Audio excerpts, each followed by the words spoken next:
Hello and welcome to another edition of Pack Mentality. My name is Vince Marotta, and here we take a look back at the week that's passed and what's ahead in the Pac-12 Conference. A conference where coaches know how to conduct themselves, unlike, say, the Mountain West Conference. Also, of course, the ticket sale we donated to the Wyoming Foundation for Cancer Care. Lay on the ground, Bronco Bustin and Cancer Caution. For tickets and information, visit WyomingAthletics.com or call 877-YO-FAN-1. Howdy doody. Wow. I know people don't like Lane Kiffin, but nobody has ever attacked the visored one like Wyoming coach Dave Christensen went after Air Force's Troy Calhoun. My word, I'm blushing. Anyway, a relatively profanity-free Week 8 is in the books in the Pac-12, so what did we learn? We learned that for an 18-year-old kid with no road experience, Oregon quarterback Marcus Mariota is pretty composed after all. Arizona State was counting on the redshirt freshman to be rattled in front of a crowd of more than 70,000 in his first true road start. He wasn't. Mariota ran for 135 yards, including an 86-yard touchdown, threw a touchdown pass, and caught a touchdown pass. Of course, Oregon rolled up a season-high 428 rushing yards on ASU's defense. That tends to take a lot of pressure off of a young quarterback. We learned that Matt Barkley throws touchdown passes in bunches. For the second time this season and fourth time in his last 11 games, Barkley threw 6 touchdowns in a game in USC's 50-6 trouncing of hapless Colorado. Next up, Barkley faces Arizona's 111th ranked pass defense. And on that front, we also learned that Arizona is capable of playing defense.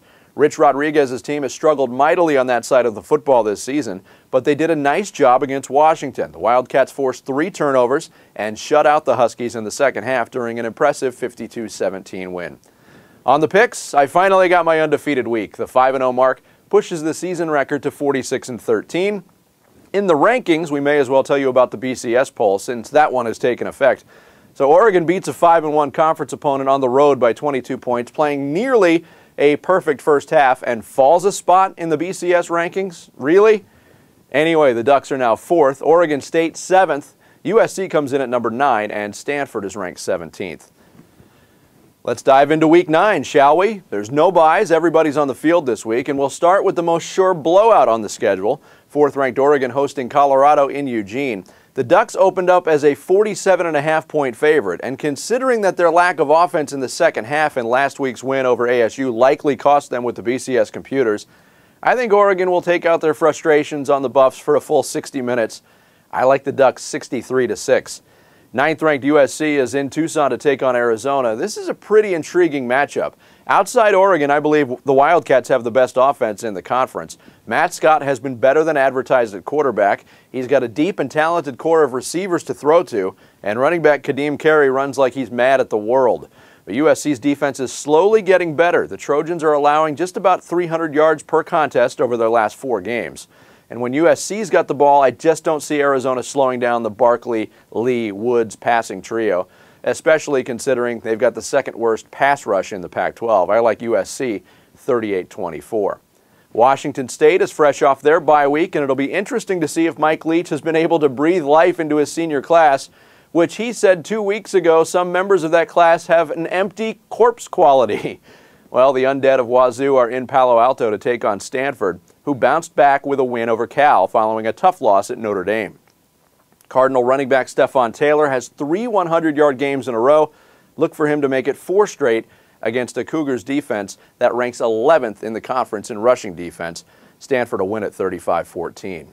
In what is an important game for 2 teams that will be hard-pressed to earn bowl eligibility, Cal visits Utah in Salt Lake City.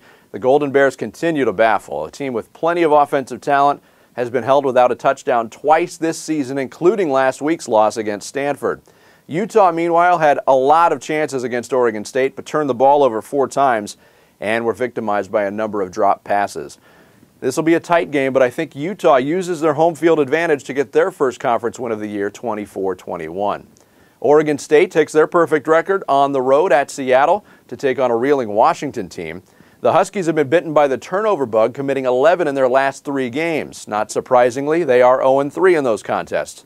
Washington's schedule hasn't done them any favors either. The Huskies are playing an opponent ranked in the top 11 in the nation for the 5th time this season. For Oregon State, quarterback Sean Mannion is back after missing only 2 games following surgery to repair a torn meniscus. Cody Vass did a nice job filling in, but Mannion makes the Beavers offense go. I like Oregon State to stay perfect with a 31-20 win in Seattle. And maybe the most interesting game of the week is Arizona State hosting UCLA in a battle of 5-2 teams. Lots of storylines in this one, including UCLA offensive coordinator Noel Mazzoni returning to Tempe, where he served in the same capacity for the Sun Devils the last 2 seasons.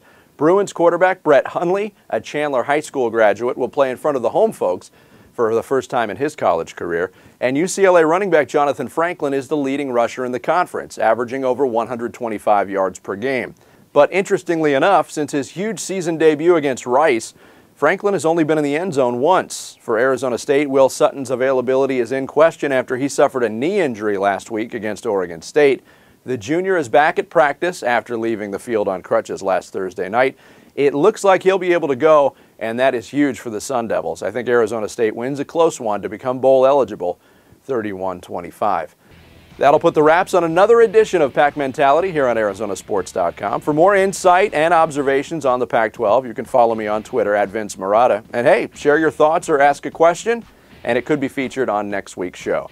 Until next time, thanks for watching, and we'll be back next week with a new episode of Pack Mentality right here on ArizonaSports.com.